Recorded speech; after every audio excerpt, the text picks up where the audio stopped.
દાહોદના લીમખેડામાં 25થી પણ વધુ મકાનમાં આગ ફાટી નીકળી। ભારે પવન અને વાવાઝોડાથી આગ વધુ ઝડપે પ્રસરી હતી। ચીલાકોટાના મેળાફળીમાં આગથી દોડધામ મચી ગઈ હતી। એક પછી એક 25 મકાનો આગની ઝપેટમાં આવી ગયા। આગને પગલે કલેક્ટર એસપી સ્થળ પર દોડી આવ્યા હતા।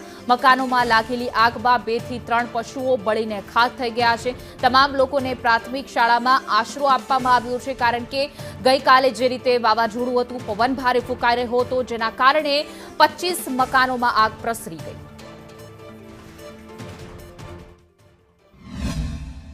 લાઇટના ભડાકા થયા, એમાંથી પવનથી ભડાકા થયા, એક ઘર હળગ્યું, એનામાં તો 40-45 ઘર હળગી ગયા।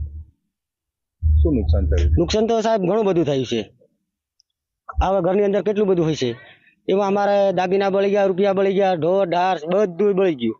કઈ છે જ નથી નાસ્તી માટે, કઈ અમારે ખાવા જેવું બી હજુ રહેતું જ નહીં, કઈ છે નથી।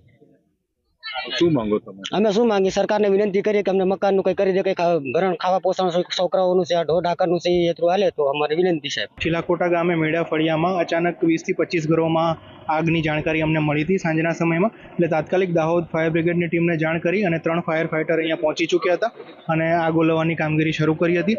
હાલની સ્થિતિએ લગભગ 3 જેવા ઘરમાં સામાન્ય આગ ચાલુ છે, જે ઓલવવાની કામગીરી હાલ ચાલુ છે। સર, નુકસાનીમાં શું થયું? નુકસાનીની અંદર અત્યારે કોઈ પણ મનુષ્ય જાનને હાનિ થઈ હોય એવો કોઈ સમાચાર નથી। માત્ર 3 પશુઓના મૃત્યુના સમાચાર છે અને અત્યારે જે ઘરમાં જે લોકો રહે છે એમના રહેવાની તથા જમવાની વ્યવસ્થા અમે વહીવટીતંત્ર તરફથી પ્રાથમિક શાળામાં કરી છે।